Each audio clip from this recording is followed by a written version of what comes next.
देखो बेटा, last time we were discussing about an adiabatic process.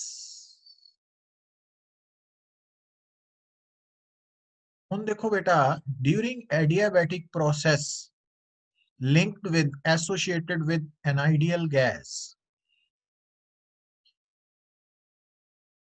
Pressure भी change करता वा बेटा, वॉल्यूम भी चेंज करता वा, टेम्परेचर भी चेंज करता वा।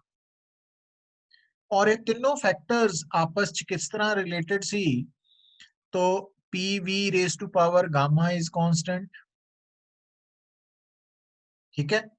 और दूसरी फॉर्म आप कितना निकाली सी बेटा, भी P V is equal to N R T चो पी दी वैल्यू ਇਹਦੇ ਚ ਪੁੱਟ ਕਰਤੀ ਸੀ ਨਾ, तो T V gamma minus one is constant.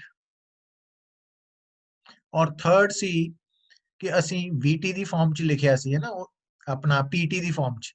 तो पहला PV ਦੀ ਫਾਰਮ ਚ ਹੈ, दूसरा TV ਦੀ ਫਾਰਮ ਚ ਹੈ, और तीसरा है PT ਦੀ ਫਾਰਮ ਚ। ਉਹਦੇ ਚ ਅਸੀਂ ਵੋਲਿਊਮ ਜਿਹੜਾ ਵਾ ਉਹਦੀ ਜਗ੍ਹਾ ਤੇ अपना NRT बाय P लिखिया सी ना, तो P1 minus gamma T raise to power gamma is constant.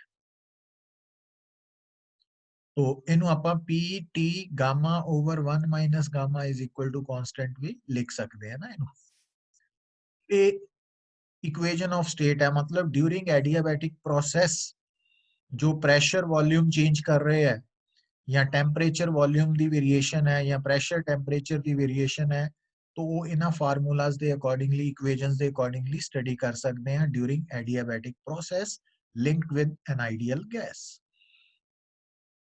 हुन बेटा नेक्स्ट पॉइंट जेड़ा आपां डिस्कस करना ना, work done during an adiabatic process linked with या एसोसिएटेड विद आइडियल गैस। ਹੁਣ एक्चुअली देखो बेटा, क्वेश्चन ये है, लिसन, ये ਤੁਹਾਨੂੰ मैं दसिया कि ਜਦੋਂ ਆਪਾਂ गैस ਦੇ ਨਾਲ कोई प्रोसेस जोड़ते हैं, चाहे वो आइसोथर्मल है, एडियाबैटिक है, आइसोबारिक है, आइसोकोरिक है, कोई भी प्रोसेस ਜਿਹੜਾ गैस ਦੇ ਨਾਲ जुड़िया होया है ना, ਉਹਦਾ मतलब है एक्सपेंशन और कंप्रेशन ऑफ गैस। एक्सपेंशन या कंप्रेशन, ये याद रखना वा तुसी। ਹੁਣ बेटा कल ਤੁਹਾਨੂੰ मैं दसिया सी कि आ कंटेनर है, ਇਹਦੇ ਵਿੱਚ आ पिस्टन है, और क्योंकि एडियाबैटिक ਦੇ ਵਿੱਚ ਬਾਹਰੋਂ ਕੋਈ ਹੀਟ ਐਬਜ਼ੌਰਬ ਨਹੀਂ ਹੋਣੀ ਜਾਂ ਹੀਟ ਰਿਜੈਕਟ ਨਹੀਂ ਹੋਣੀ ਸਰਾਊਂਡਿੰਗ ਨੂੰ ਸਿਸਟਮ ਵੱਲੋਂ, ਇਸ ਕਾਰਨ ਕਰਕੇ ਅਸੀਂ डायग्राम च डबल वॉल शो करते हैं, मतलब ये वॉल्स ਜਿਹੜੀਆਂ इंसुलेटिंग है, इन्हां दे थ्रू हीट आर पार नहीं हो सकती।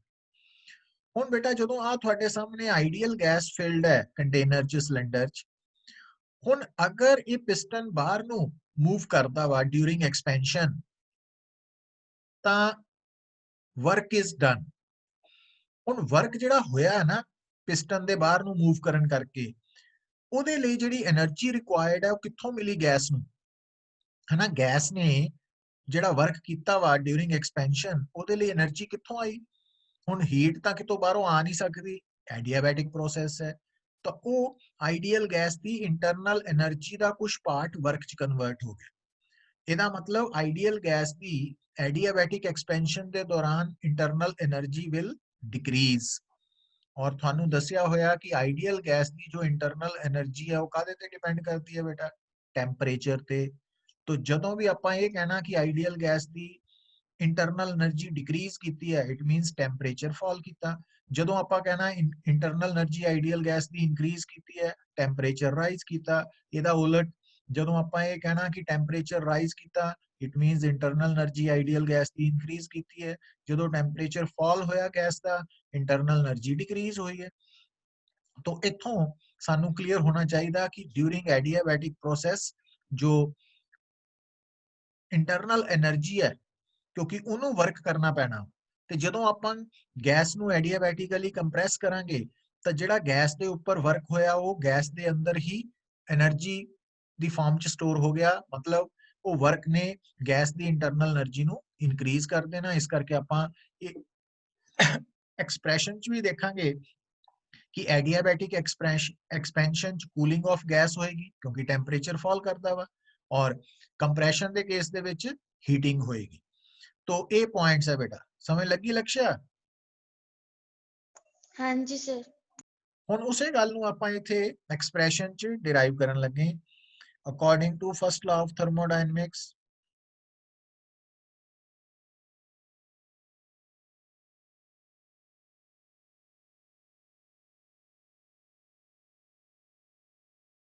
dq is equal to du plus dw, but in an adiabatic process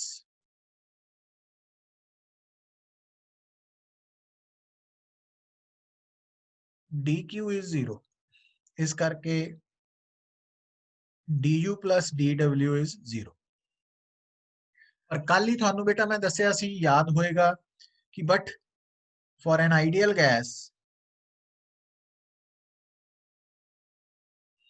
जो चेंज इन इंटरनल एनर्जी है वो है NCV dt। Therefore 0 is equal to NCV dt plus dw, तो dw आ गया बेटा माइनस NCV dt। हुन क्योंकि बिकॉज जो Cp माइनस Cv है फॉर एन आइडियल गैस वो R है। हुन अगर आप dividing both sides bye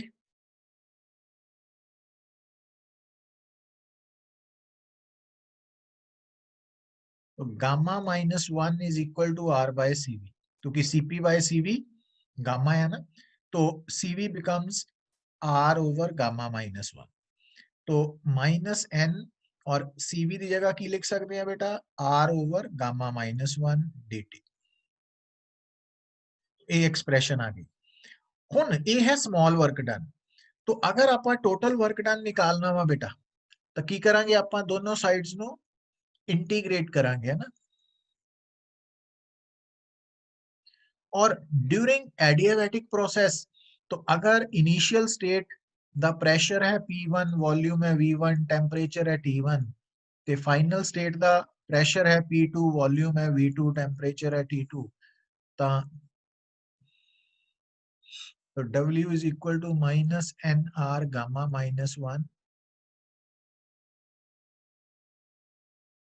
NR gamma minus 1 T2 minus T1 बेटा, माइनस साइन अंदर ले जाओ, T1 minus T2। हुन बेटा नोट की करना तुसी इत्थे देखो n number of moles, it can't be negative, negative नहीं हो सकता n। R gas constant always positive, gamma क्योंकि हमेशा ग्रेटर देन 1 है तो गामा माइनस 1 भी हमेशा पॉजिटिव है, n भी पॉजिटिव, R भी पॉजिटिव, गामा माइनस 1 भी पॉजिटिव, तो इट मींस आ वाली टर्म तो हमेशा पॉजिटिव ही है। हुन बेटा थानू याद होएगा एक्सपेंशन, तो अगर क्योंकि आप एडियाबैटिक प्रोसेस की गल करते हैं तो during adiabatic expansion left hand side W की है पॉजिटिव, तो जे लेफ्ट हैंड साइड पॉजिटिव है तो राइट हैंड साइड भी पॉजिटिव आनी चाहिए।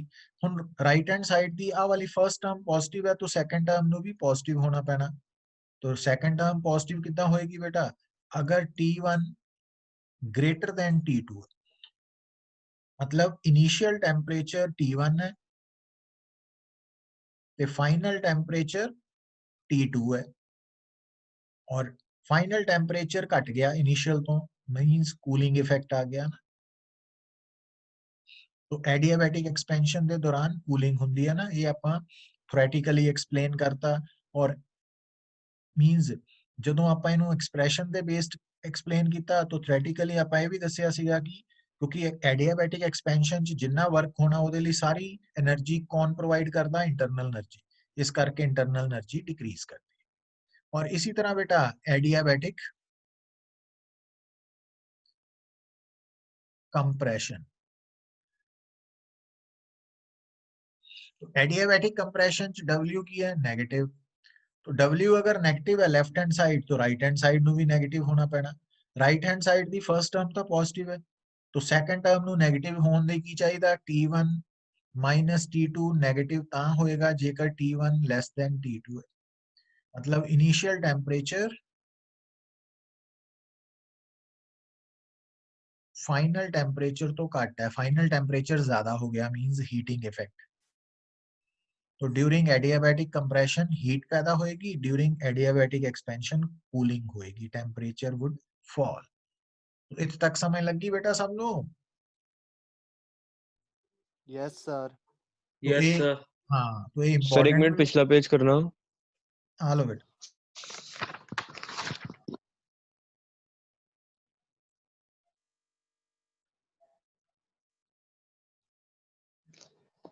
Thank you sir.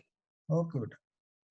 अच्छा हुण देखो बेटा, हुण जदों आपां गल कर रहे हैं आइसोथर्मल ते एडियाबैटिक दी कंसैप्ट दी है ना, हुण आ देखियो कि जो स्लोप ऑफ adiabatic process है is always greater than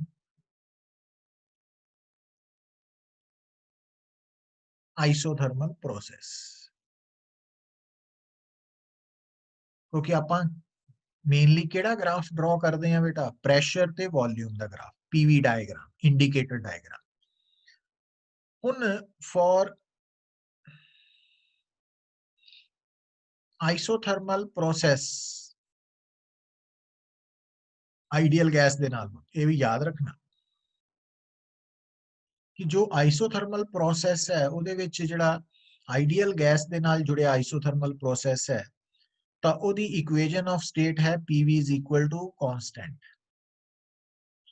ਹੁਣ ਦੇਖੋ बेटा अगर ਤੁਸੀਂ ना ने गल याद रखियो तो अगर ਤੁਸੀਂ x एंड y ਦੇ ਵਿੱਚ ग्राफ प्लॉट कर रहे हैं, मतलब अगर ਤੁਹਾਡੇ वेरिएबल्स x एंड y है ना, अगर ਤੁਹਾਡੇ वेरिएबल्स x एंड y है ਤਾਂ x एंड y ग्राफ ਦੀ ਜਿਹੜੀ स्लोप है ना वो dy by dx है पुत्र, ये हमेशा याद रखना है ना मैथमेटिकली। मतलब अगर थोड़े सामने xt ग्राफ है तो xt ग्राफ की स्लोप की है मैथमेटिकली dx by dt। अगर थोड़े सामने vt ग्राफ है तो vt ग्राफ की स्लोप की है बेटा dv by dt, है ना। अगर थोड़े सामने फोर्स टाइम ग्राफ है तो यदि स्लोप की है df by dt। अगर थोड़े सामने मोमेंटम टाइम ग्राफ है तो यदि स्लोप की है dp by dt। तो इट मीन्स क्योंकि असी पीवी डायग्राम प्लॉट करते हैं प्रेशर वॉल्यूम, तो pressure volume the diagram the slope की होएगी dp by dv। हुण ओदे लई ध्यान रखियो आपां स्लोप दी गल कीती है ना, तो पीवी कांस्टेंट होने करके आइसोथर्मल प्रोसेस च जे आपां दोनों साइड्स नु डिफरेंशिएट करिए तो pdv plus vdp बन जाना पुत्र। uv फार्मूला डिफरेंशिएशन का p तो differentiation of v plus v into differentiation of p। हुण बेटा इथों देखो vdp is equal to minus pdv, तो dp by dv minus p by v। तो अगर थोड़े सामने आ बेटा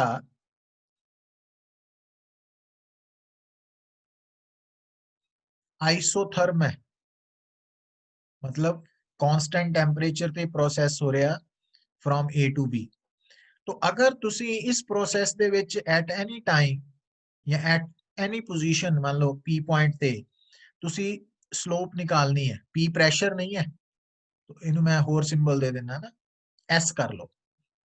तो इथे एस पॉइंट ते आपां ग्राफ दी स्लोप निकालनी है, तुसी पता की करना, तो एस पॉइंट दे कोरस्पोंडिंग प्रेशर ते वॉल्यूम नोट करके ग्राफ तो माइनस पी वाई वी तो निकाल लेनी है। मतलब slope of isothermal curve on PV diagram, है ना, dp by dv isothermal है माइनस p by v। तो ए स्लोप है आइसोथर्मल दी, क्योंकि isothermal process for an ideal gas ਲਈ पीवी कांस्टेंट है ना, ਉੱਥੋਂ ਆ ਗਈ dp by dv the value. ਹੁਣ ਅਗਰ ਆਪਾਂ ਬੇਟਾ ਗੱਲ ਕਰਦੇ ਆ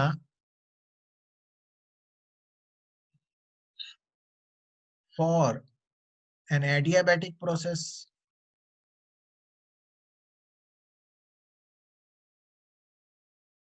ਆਈਡੀਅਲ ਗੈਸ ਲਈ, ਤਾਂ ਹੁਣ ਇੱਥੇ pv ਨਹੀਂ constant, pv raise to power gamma constant ਹੈ। ਹੁਣ ਜਦੋਂ ਤੁਸੀਂ ਇੱਥੇ ਡਿਫਰੈਂਸ਼ੀਏਟ ਕਰਨਾ ਤਾਂ ਪਹਿਲਾਂ ਡਿਫਰੈਂਸ਼ੀਏਸ਼ਨ ਹੋਣੀ v ਦੀ ਪਾਵਰ ਗਾਮਾ ਪਲੱਸ ਫਿਰ v gamma dp is constant ਦਾ 0 ਬਣ ਜਾਣਾ।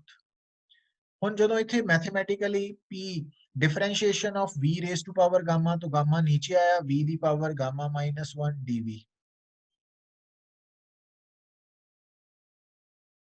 और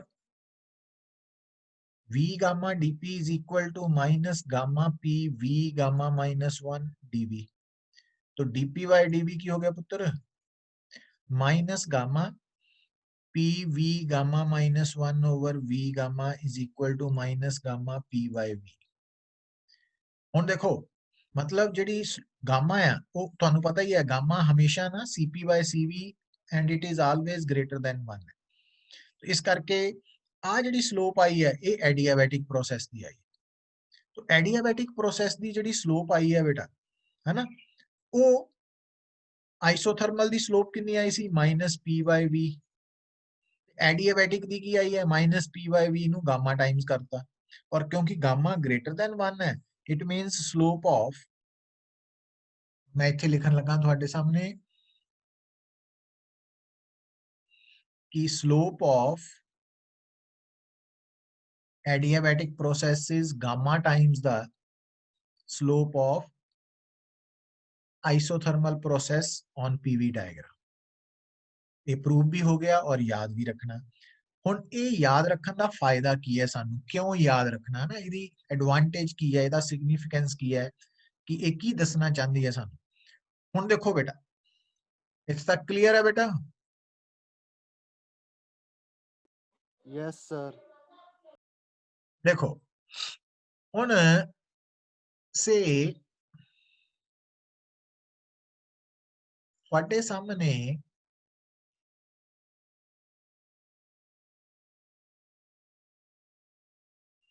आ बेटा दो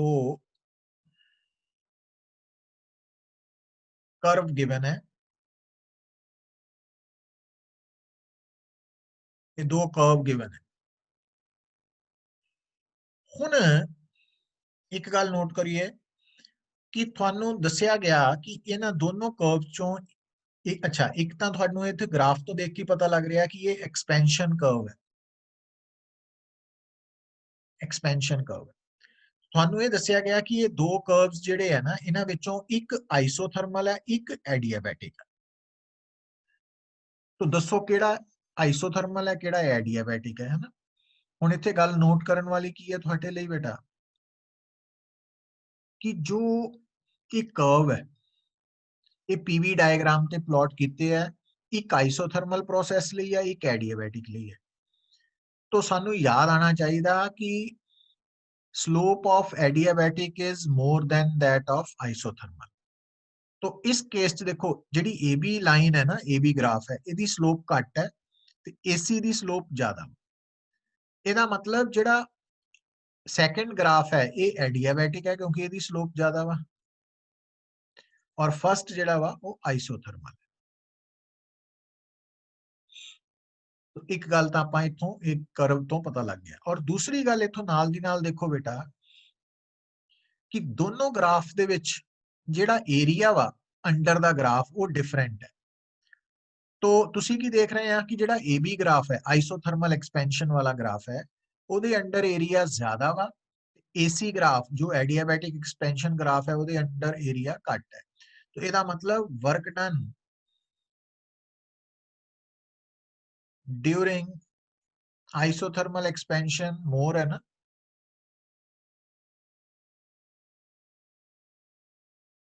is more than that in adiabatic expansion.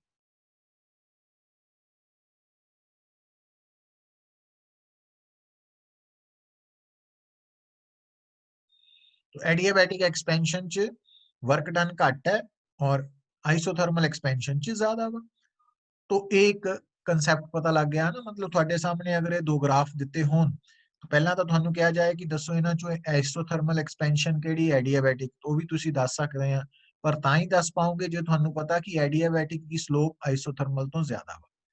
ਫਿਰ वर्क डन भी निकाल सकते हैं, वो ਤਾਂ ਦੱਸ ਪਾਓਗੇ ਏਰੀਆ ਅੰਡਰ ਦਾ ਪੀਵੀ ਡਾਇਗਰਾਮ ਤੋਂ ਉੱਥੋਂ ਦੱਸ ਸਕਦੇ ਆ ਬੇਟਾ। ਅੱਛਾ ਹੁਣ ਇਹਦਾ ਉਲਟ ਦੇਖੋ ਬੇਟਾ, ਹੁਣ ਇਹ ਜਿਹੜੇ ਦੋ ਗ੍ਰਾਫਸ ਆਪਾਂ ਦੇਖ ਰਹੇ ਸੀ 1 ਐਂਡ 2, ਇਹ ਐਕਸਪੈਂਸ਼ਨ ਲਈ ਸੀ,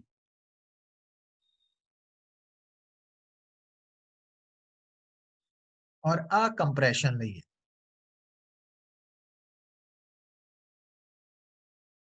ਇਹ ਕੰਪਰੈਸ਼ਨ ਲਈ ਹੈ। ਹੁਣ ਇਹਦੇ ਵਿੱਚ ਦੇਖੋ ਸਲੋਪ ਕਿਹਦੀ ਜ਼ਿਆਦਾ ਵਾ, ਏਸੀ ਦੀ। ਹੁਣ ਏਸੀ ਦੀ ਸਲੋਪ ਜ਼ਿਆਦਾ ਵਾ, तो ਇਹਦਾ मतलब ऊपर वाला ਹੁਣ एडियाबैटिक कंप्रेशन है और नीचे वाला आइसोथर्मल कंप्रेशन है। तो फिर बेटा ਹੁਣ वर्क डन ਕਿਹੜੇ केस ਜ਼ਿਆਦਾ, ਹੁਣ एडियाबैटिक। तो जिस तरह work done during isothermal expansion is more than that in adiabatic, उसी तरह work done during adiabatic compression is more than that in isothermal compression.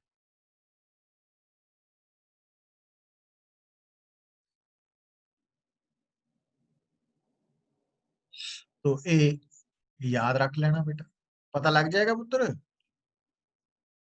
Yes sir. Yes sir. हाँ तो ये बड़ा इंपॉर्टेंट है कंपटीशन पॉइंट ऑफ व्यू तो भी ते रेगुलर सिलेबस च भी। तो केड़े केस च वर्क डन ज्यादा केड़े च घट है, वो सारा कुछ क्लियर करना ना। हुन भाई देखो जेड़ा आइसोकोरिक प्रोसेस है ਉਹਦੇ ਚ ਕੀ ਦੱਸਿਆ ਸੀ ਬੇਟਾ, ਵੋਲਿਊਮ ਨੇ ਕਾਂਸਟੈਂਟ ਹੋਣਾ ਨਾ।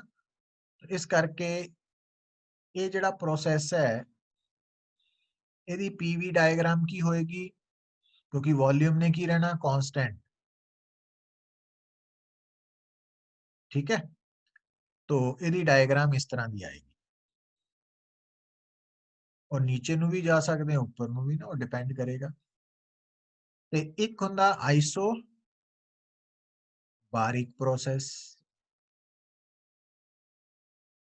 ਹੁਣ ਇਹਦੇ ਚ ਪ੍ਰੈਸ਼ਰ ਕਾਂਸਟੈਂਟ ਰਹਿਣਾ बेटा। इस प्रोसेस ਦੀ पीवी डायग्राम ਕੀ आएगी,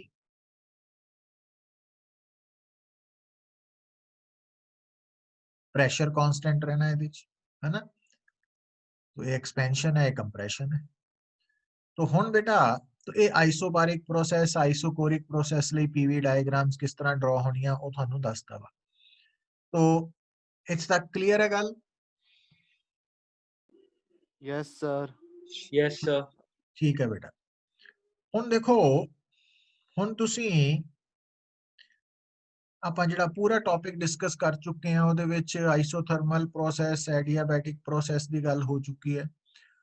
ਹੁਣ ਦੇਖੋ ਦੋ ਪੁਆਇੰਟਸ ਹੋਰ ਯਾਦ ਰੱਖੋ कि ड्यूरिंग आइसोथर्मल प्रोसेस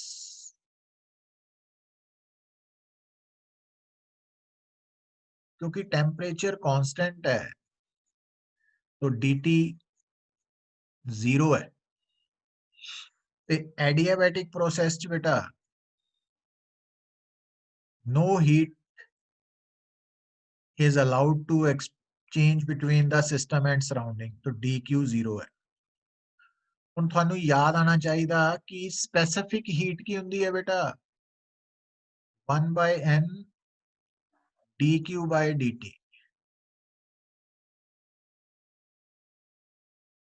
ਆ ਫਾਰਮੂਲਾ। ਹੁਣ ਆइसोथर्मल प्रोसेस ਲਈ ਦੇਖੋ ਬੇਟਾ dt ਕੀ ਹੈ 0। तो अगर dt 0 है आइसोथर्मल प्रोसेस ਲਈ ਤਾਂ ਸਮਥਿੰਗ ਓਵਰ 0 ਇਨਫਾਈਨਾਈਟ। तो ਇਹਦਾ मतलब ਕਿਸੇ ਵੀ ਆइसोथर्मल प्रोसेस ਦੀ स्पेसिफिक हीट ਕੀ ਹੈ इनफाइनाइट। और एडियाबैटिक प्रोसेस की स्पेसिफिक हीट की है बेटा क्योंकि एडियाबैटिकली dq 0 है तो c भी 0 आया ना। तो एडियाबैटिक प्रोसेस दी during adiabatic process specific heat 0 है ते during isothermal process specific heat infinite है। स्पेसिफिक हीट भी ते मोलर स्पेसिफिक हीट भी तो दोनों ही एडियाबैटिक प्रोसेस ਲਈ specific heat as well as molar specific heat 0 है और आइसोथर्मल प्रोसेस ਲਈ specific heat and molar specific heat both are infinite. तो ये गल क्लियर हुई ਤੁਹਾਡੇ सामने? Yes sir. हाँ तो ये रिजल्ट्स Yes, sir. याद ही रखने हैं ना।